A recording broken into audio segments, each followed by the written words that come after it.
So that's the first thing. But so as we're transitioning, okay, and I see, you know, Abner is the threat. I lock my eyes, I identify as the threat, I avert my eyes to where I need it to be. I can keep it at extension and I can traverse it over because I have the ability to stop it. I'm not really building up much inertia. Or if I get 2 or 3 shots and I know that, hey, I'm getting a good effect that I want, as it's going through recoil, I move my eyes and I bounce the gun back down and I'm able to shoot. So that's relatively easy, but where it becomes problematic is where I have that great lateral dispersion like the Galcanocus brothers that are there, and it really doesn't matter whether one's close and one's deep, it's the distance in between them. Because if I'm going to do that, I've really got to shift my head, and if I try to traverse along, what am I building up? Momentum and inertia, right?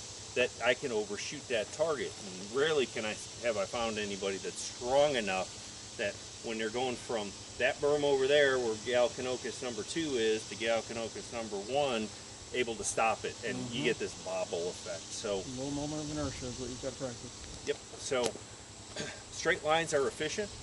Okay. Even though there really isn't straight lines. If we were to take any of this stuff like the draw stroke, we try to have a very linear presentation and broke it down. It's just a series of circles. Okay. But for teaching purposes, I thought, you know, linear lines are efficient. So if I can be here, okay, and I shoot until I get some sort of desired effect, okay, maybe I've applied tactics where I've stacked them or what have you, but if I've got this dispersion that I'm shooting and I know I got a guy over here, okay, or maybe I'm coming back and I'm scanning, is instead of trying to fight that momentum, okay, I identify that that's a threat, I shift my gaze, break the gun, turn your toes, hips, and shoulders in the direction of travel, and drive the gun out on a straight line. So then we can shoot all the way through extension depending on the proximity, but also I'm not fighting any momentum or inertia. So the middle target doesn't even exist? Yep, the middle target for purposes of this doesn't even exist. So I'm here, we'll get the threat command, build good postural structure and stability, okay. And then I'm going to shift over, I move my eyes, and then I can go back and I can scan them. I can check the back. I want to break my elbows so bad when they're just not like right next to each other. It's hard. And I'm going to do my proactive reload because I need a food board. Okay. So there's that. But again, let's put this into realistic context while we're here and while we're doing this. So now that target exists, okay, and it's an actual person. Can I? Well, you could do anything, but should I? If Abner, if you're the first bad person that I'm dealing with and Paul is over there, okay, and there's somebody that's standing there, do I want to do this across them? No. And they don't deserve to be shot or have a gun pointed at them. Okay, so there's going to be all kinds of people out there in the world that don't need to be shot. Okay, so we have to be very careful with who we point our muzzle at. You know, do they really deserve to have the gun pointed at them? So just like Abner did there, that's where those ready positions come into play. So I'm here, okay, as I go to traverse, I pull it up, I drive it out, or I'm here, I drop the gun down, and I bring it up, okay. But most people don't practice that. When they go into, you know, multi-threat, we're just bouncing back and forth and not really, you know, taking into account realistic structure and actual other people out there that we don't need to shoot and or point the gun at. And it was Chuck Haggard, the one that brought this drill up, and I was like, you know, it's genius. It's common sense, but until somebody shows you. So on this one, and I'm only going to shoot one per because I'm about empty on rounds here. Okay, but so I identify as a threat. I'm going to drive out. I get the desired effect, and then whatever we're going to do to avert the muzzles, I pull it up. And then I can check that person, conduct the rest of my scans, top off, so on and so forth. So we're going to do both of those, probably 2 times each. So the first one is that's non-existent. First 2 evolutions, that guy is non-existent, the one in the middle. Over to the other one. And threat.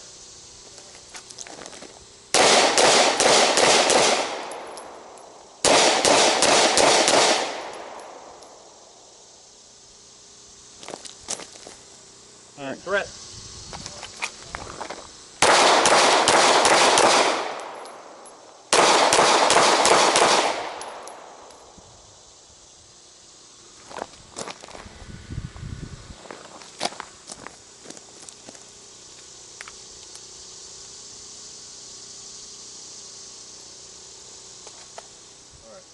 All right, here we go.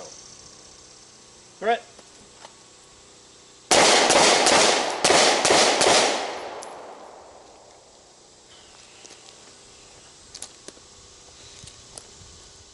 All right, now just stay there, Paul, since you're standing right there. Now the person exists in the center. Okay, person exists in the center. It's your, do you like your grandma? She's great. Okay, it's your grandma standing there. So do what you would do if grandma was standing there. Okay. Again, same number of rounds until you visualize the desired effect and then shift focus to the next. Okay. All right, and here we go. Threat.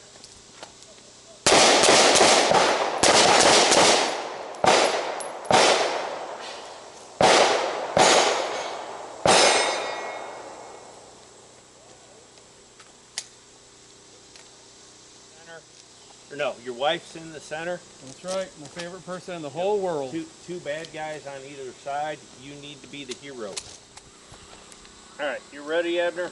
Ready. Threat.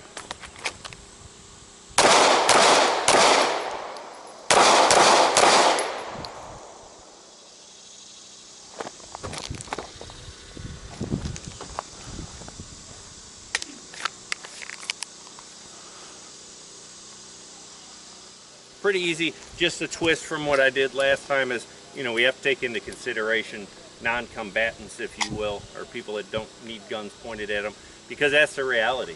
You know, you're going to be in a parking lot or in a shopping mall or, you know, in Walmart, and something's going to happen. There's going to be all kinds of people around, and maybe one or two that you need to address, but you need to be conscious of those other people, and we need to be muzzle aware. Specifically trigger finger aware also, but specifically muzzle aware, so we're not sweeping them with the muzzle, because if we get a sympathetic reaction where we get scared and we clinch, and then a round goes off and we kill the blue-haired lady in the Walmart parking lot in Sango, it's not going to really work out good for us in a court of law. The Gallicanocus twins. Yeah. He's actually one and yeah, he's one and he's two. Oh, okay. The first and the second. I switched stands on them. All right. But, all right, So, Abner, you should be all loaded up. If you want to check the condition of your pistol, by all means, go ahead. When it's in a condition you're happy with, go ahead and look it back into the holster. And let's add a lateral step in with this, just so we keep with that movement applied tactic. Threat.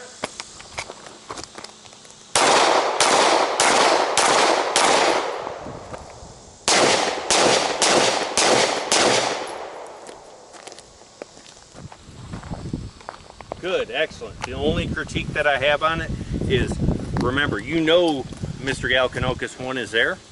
So as you broke, your whole body and head turned at the same time. Okay. Remember, with people, they don't stand still for us. What's the first thing we got to do? Track them. We got to find them. We got to identify that that's truly our threat, not somebody else, and then drive the gun into our line of vision. Go and threat.